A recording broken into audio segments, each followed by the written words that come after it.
Hello, Aries. Salamat sa pagbisita o salamat sa pagbabalik. Ito po ang inyong Sun, Moon, Rising Sign, and Venus. General reading para sa sign ng Aries. Ito po ay para sa buwan ng Hunyo. Excuse me. Kunin niyo lang po kung ano yung nakarelate sa'yo, tapos nyo hindi. Kung hindi nakarelate, okay lang yan. Maaaring ang mensahe sa susunod na buwan ang siyang makakarelate tayo. Pero naniniwala ako meron at merong dahilan kung bakit tayo napadpad dito. Bukod syempre sa algorithm, ano po. Pero kahit na may algorithm may dahilan kung bakit nyo kinlik ang watch ngayon dito. So, salamat. Pero kung wala pa rin nakarelate na mensahe, okay lang yan. Subscribe lang kayo para maabutan nyo yung pag-upload ng next na reading. Lagi akong next month.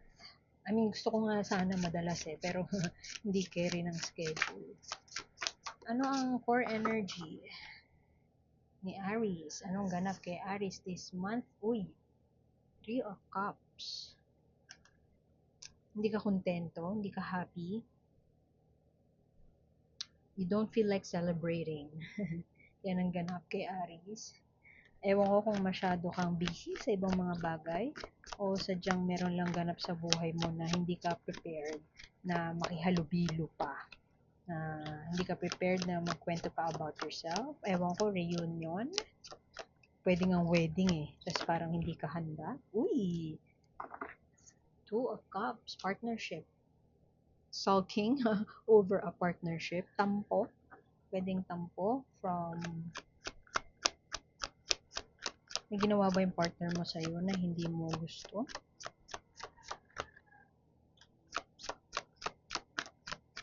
Wedding blues, birthday blues. Hindi naman birthday kasi June ngayon So, Taurus season. Taurus, Gemini, ganyan. Birthday blues na nag-extend. Any celebration, romantic perhaps, o pwedeng nakalimutan ng partner mo yung anib nyo. So, nagtatampo ka. Why do I feel like this is something na maliit na bagay lang, pero sa ngayon hindi ka pa willing na makipag-usap. Wala ka din naman sa mood na makipag-away. Parang alam mo sa sarili mo na hindi ka para makipag-away over that.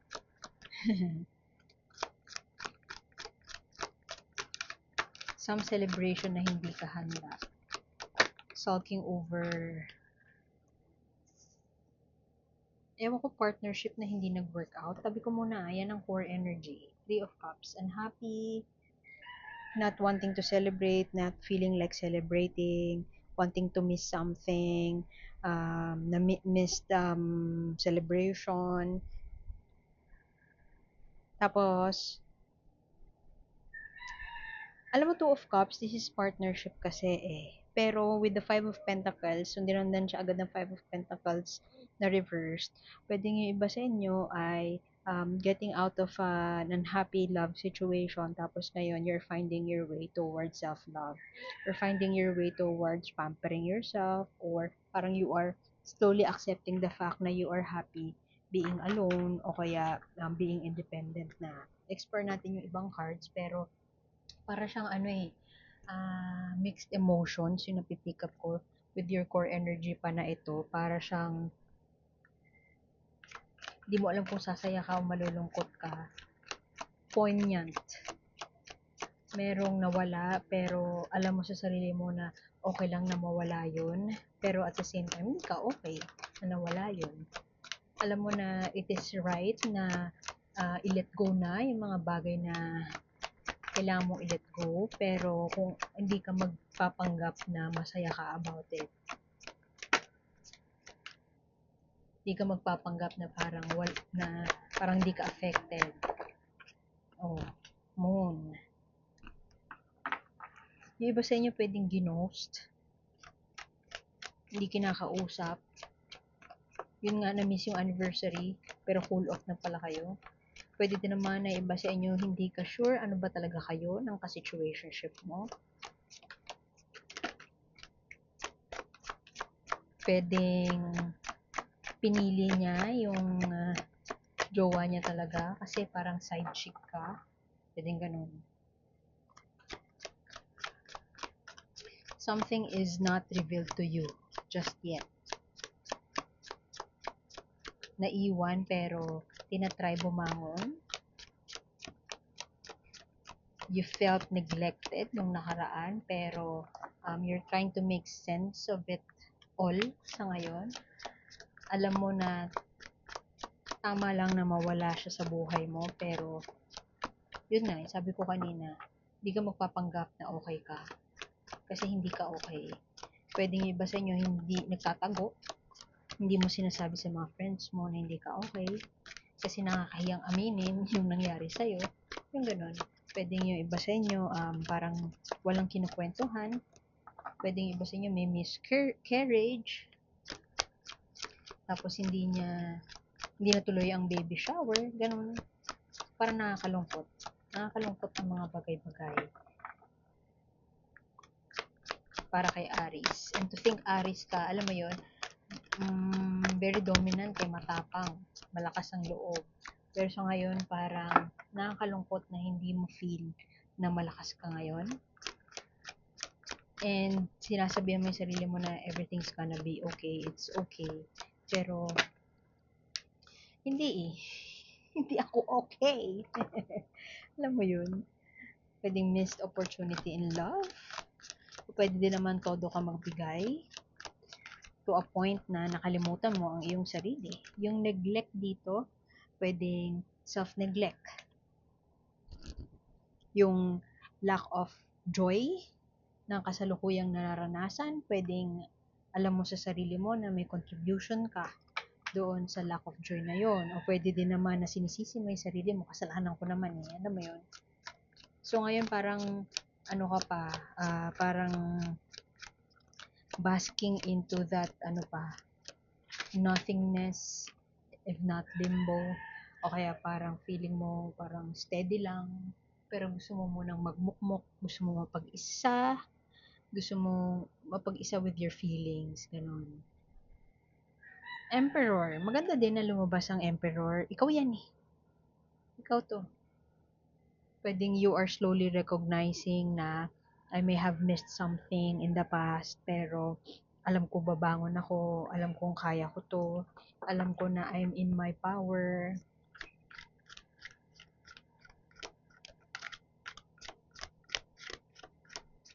Pasaway kasi ako dati, pero hindi ko nagagawin yun. Parang kasalanan ko ang lahat, ganon. What is this Two of Cups? Kasi maganda to eh, partnership. Very emotional si Aries ngayon. Emotional, hindi ko naman ibig sabihin na konting kalabit iiyak na. Pero pwede din ganon. Emotional in sense na very in touch ka with your emotions ngayon. Parang ano nangyari in the past, nakakalungkot na ganito, tinatry mo iproseso kung ano yung nangyari and ano yung mga naramdaman mo sa mga nangyari in the most recent past. You're trying to make sense of it, pero not only in your head, pero more on your emotions. Parang, ba't ganito yung naramdaman ko? Ano ba yung nararamdaman ko? Ano ba yung dapat kong maramdaman? Pwede din kasi na yung mixed feelings na sinasabi ko, it has something to do with parang hindi magkasundo yung utak mo na sinasike ka na ganito, Aris ka, malakas ka, ganyan-ganyan. Pero you're trying to lead the situation. Pero at the same time, hindi nga ako okay eh. Alam mo yun? You just want to be vulnerable at the same time, parang hindi ikaw yun. Yung ganon. You're trying to be emotional para maproseso mo siya and maging mature about it. Pero parang wala kang time. Nasabi mo sa sarili mo, wala akong time dyan. Pero masakit eh, yung ganon. Sakit din yung ganon. Trying to be strong, ganyan. You may have dealt with earth sign, Taurus, Virgo, Capricorn, pero not necessarily those signs. Yun lang yung default na sign ng King of Pentacles. Pwedeng yung iba sa inyo,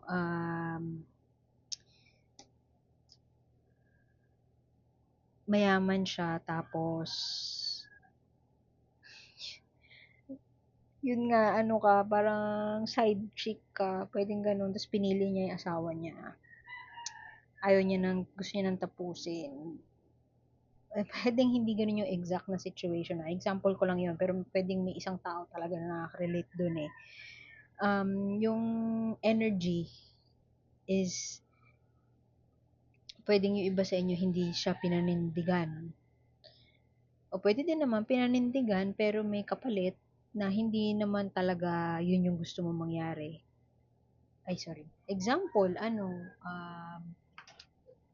magpapadala ako monthly sa anak natin pero hindi kita papakasalan. Yung mga ganun. Hindi pinanindigan. Pwede din naman flip side nun. Maraming hindi naninindigan sa inyo. Finally, paninindigan kayo. Pero may trade-off. Virgo, lumabas ang Virgo. Hindi ko alam kung ikaw, Aries, o yung partner mo ang gustong mapag-isa. Yung hindi na lang nagparamdam. Or gusto na hindi na lang magparamdam. Gustong talikuran yung lahat. Pwedeng siya yung depressed or pwedeng siya yung may pinagdadaanan na ayaw niyang sabihin.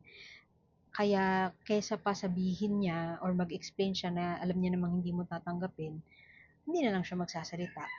Pwedeng ganun. It's not that hindi ka pinanindigan. It's not that wala siyang pangsustento or pangtustos. Pero, ano less talk, less mistake siguro. Nakakabwisit no, pero pwedeng ganun eh. Baka layo-layo. Pwede ikaw din to eh, gusto magpakalayo-layo.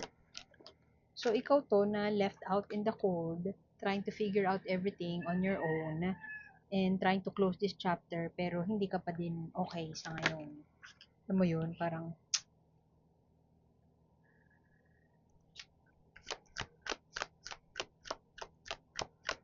akala ko okay na ang lahat. Akala ko there's a bright future ahead of us. Pero, meron pala akong mamimiss out na mga bagay-bagay na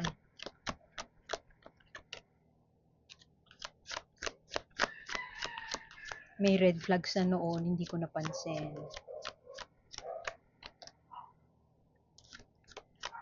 Pwedeng binigay ko ang lahat.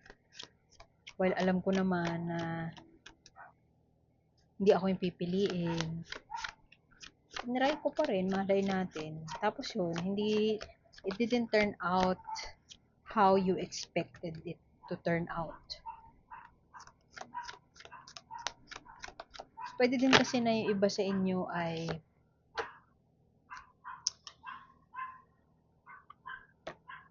kayo yung pinili, pero marami pa rin siyang hindi sinasabi sa inyo. Maganda actually itong Two of Cups na ito eh, kasi partnership yan. Pwedeng union or reunion. Pero yung progression niya into something, maganda actually yung progression niya pag gano'n, no? Kasi, naiwan, pero parang lost, kailangan ng clarity, there's a missed opportunity in love, may recognition na missed opportunity in love, pero babangon ako at magsisimula muli, at ang dulong-dulo, the chariot, success.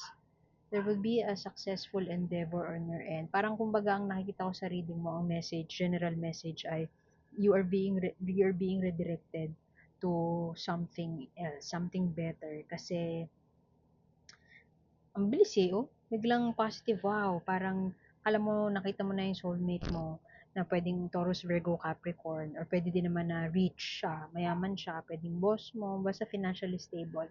And then, all of a sudden, there's this, ghosting, and soul searching, na hindi ko alam kung ikaw yung mag-ghost o ikaw yung magso-soul searching o siya.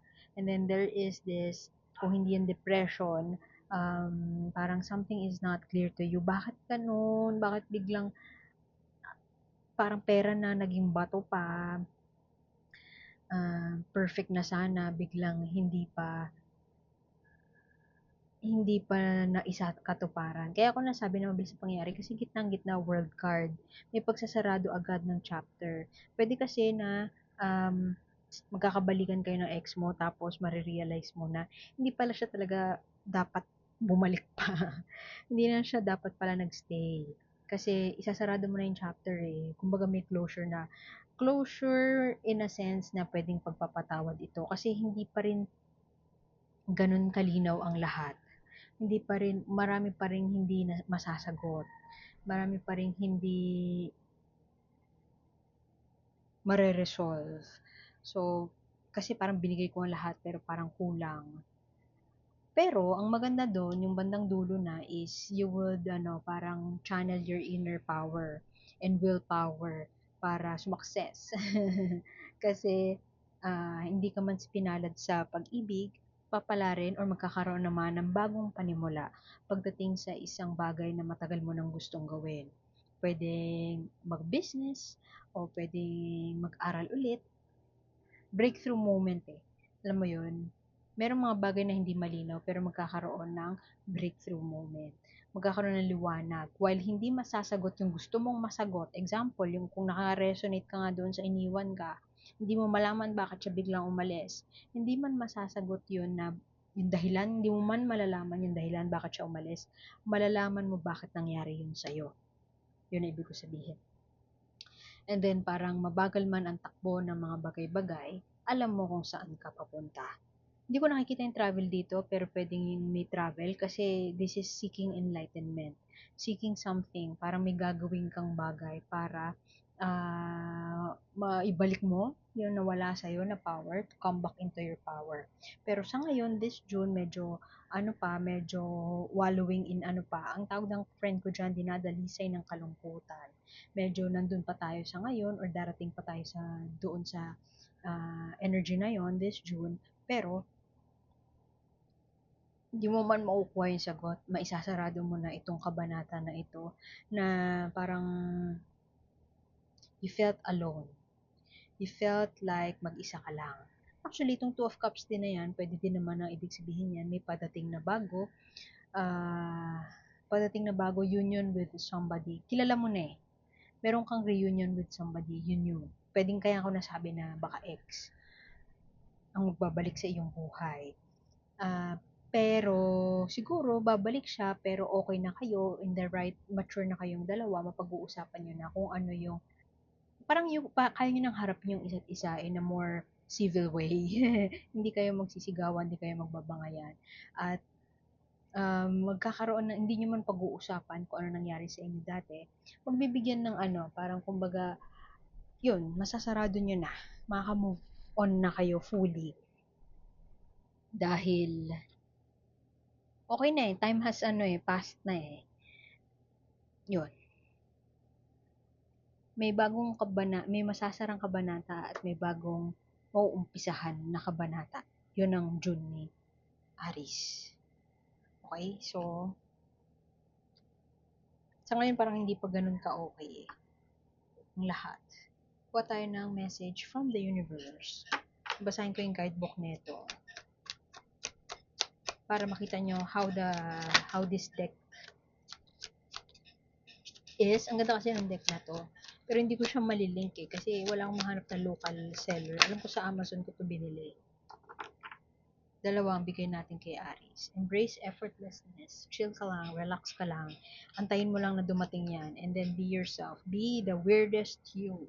Huwag ka matakot to express yourself. Kasi ma-attract mo yung tao na karapat-dapat sa'yo.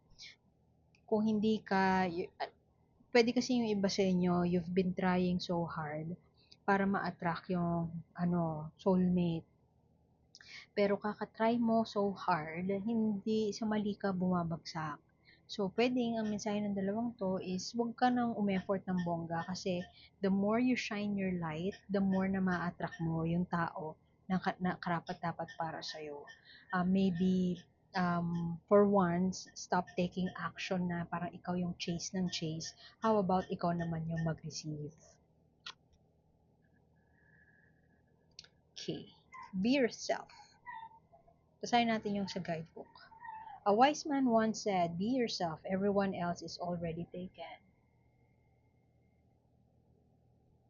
Now is the time to stand firm in who you are and what you believe.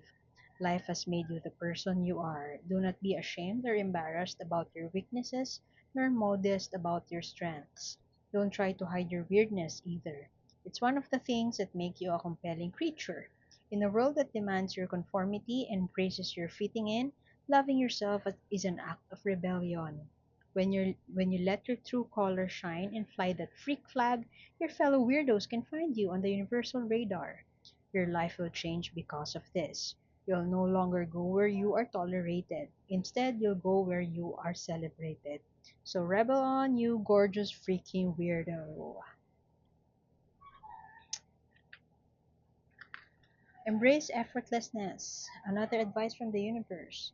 You weren't raised to work with the ebb and flow of energies. We were raised to determine a course of action, have goals, and stick to them. The message has been if it's challenging, uphill, exhausting, or overwhelming, keep going. Suffer the hardship because it makes the reward so much sweeter.